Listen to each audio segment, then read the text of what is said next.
What's up, guys? We're here with some more random real estate news. And it's there was two articles we read, basically kind of feeding into one another.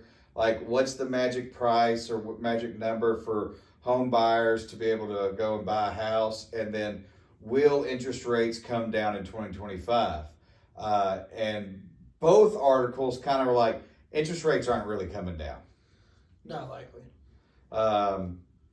We talked about this in another video. Y'all can go back and check that one out. It's the pros and cons of Trump possibly giving a house bump. You may see roughly a 0.4% change in rates, and that could go up, that could go down. Not really sure. Yeah, they're all kind of predicting that it would be low sixes. I think if we could get below 6, if we could get to like 5.5 to 5.95, the wheels would come off. And I feel like that's kind of what these two articles are saying anyways. But the first article was basically just saying, hey, home prices are going to continue to go up.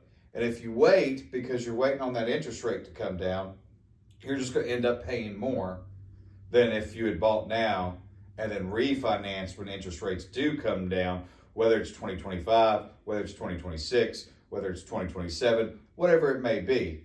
Interest rates will eventually come back down, but home prices are guaranteed to continue to go up because we talked about that a couple of videos ago.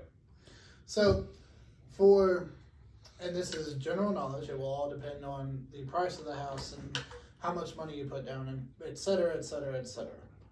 But for a general assessment, you can figure if the average rate of appreciation this next year is 3.5%. So what would be your down payment on a house for an FHA loan? We were using the numbers around like 400 would be 414 at the end of next year. If you're waiting for interest rates to drop, because right now for an FHA you're sitting at 6.2. If you're waiting for them to get below 6 at say 5.75, you're talking a difference in a monthly payment of roughly, I think probably about $150 to $200 a month. Mm-hmm. Now, you figure $150 to $200 a month. Add an additional $14,000 on top of it. You're waiting on. You're now at $150 to $175 at the end of the day, month. you're seeing a change of maybe $50 to $75 a month. So your waiting isn't going to save you any money. It's really not saving you anything at that point.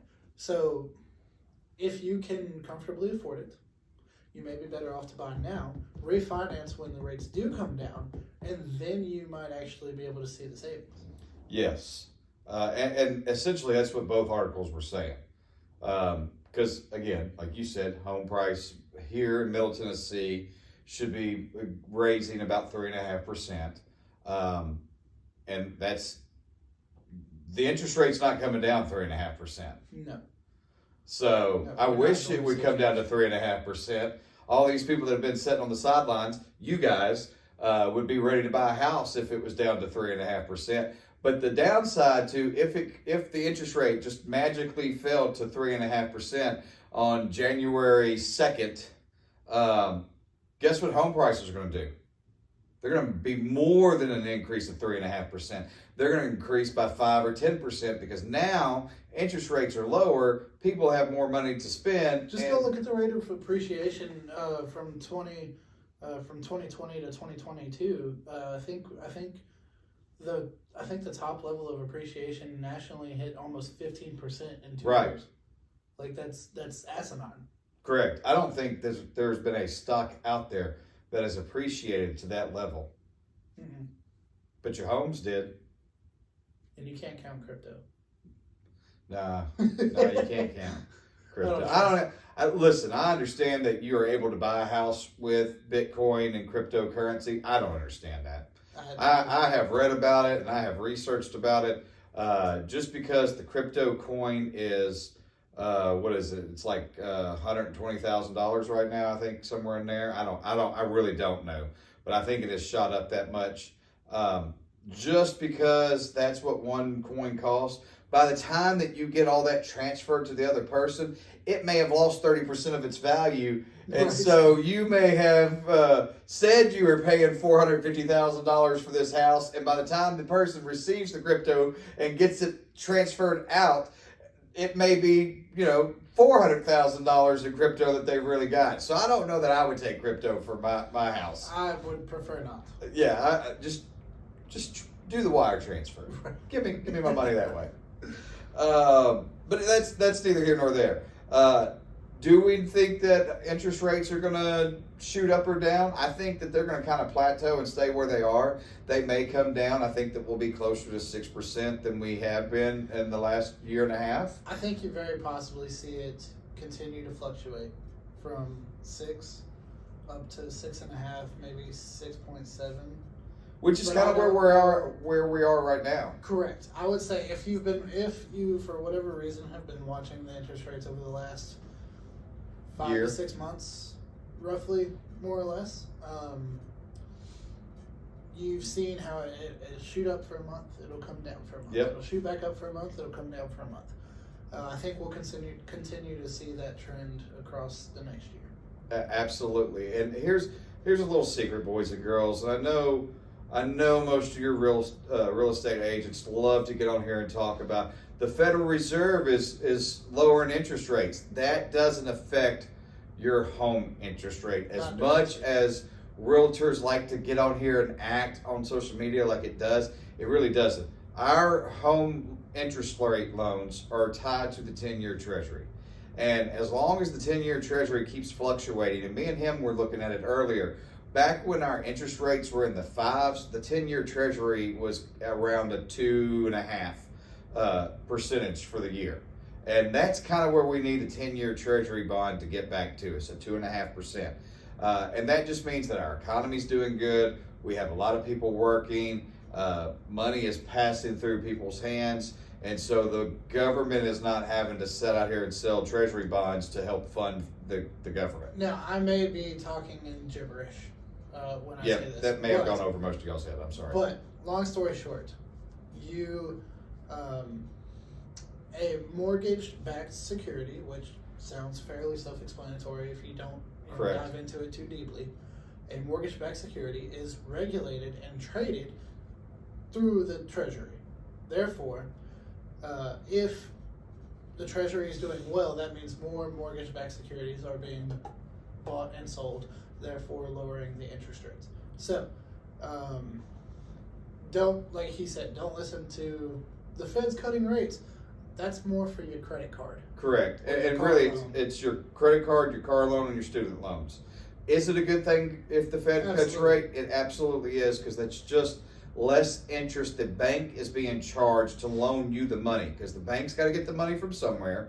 The bank gets their money from the Fed, and the Federal Reserve charges them an interest rate. And as long as that interest rate is a little bit lower than what it was the week before, we're all sitting a little happier. But that doesn't mean that the moment that they lower the federal interest rate, that doesn't mean that the home loans drop like that. It will take some time. Have we had 2 rate cuts in the last 2 months? Absolutely. Are they looking at cutting it again for the 3rd time? Absolutely. But we've had 2 rate cuts in the last 6 months that have not generally affected mortgage rates. You may have seen a point increase or decrease. And by that, he means like 0.1. Right. Not 1.0. Right. A 0.1. And it's basis points is what they call it. But that we're getting over some people's heads. Basically, every article that we read here lately has been the longer you wait, the more money it's going to end up costing you. Is the interest rates going to come down? Yes, eventually. Are they going to come down next year? Who really knows? They don't trust Trump's economy to go ahead and say one way or the other. So they're kind of just saying, hey, we're just going to say that it's a plateau right now, and that the way interest rates are the way they're going to be through 2025. I think that if regulations get kind of relaxed and things happen, people may have more money, and more money in people's pockets means inflation's not going out of control like it has been. If inflation is not going out of control like it has been for the last few years, then your interest rates are going to come down. If the interest rates come down, then that just means that people that have bought in the last year and a half, 2 years, you're going to refinance. People are going to start buying houses. Things like that will happen and cause our home buyers to start flocking back to buying homes. On that note, if you're looking to buy or sell a house in the next year or so, call me, call Keith, call Mark, call my teammate Jenny. We'd love to sit down and have a conversation with you about that. And please like, share, follow us. Somebody out there needs to know how easy it is to buy a house, and I hope that you can see that we're knowledgeable and that we're here to help you guys. And if you follow them, they tag me in every video, so give me a follow too. That's correct. All right, guys. Thank y'all.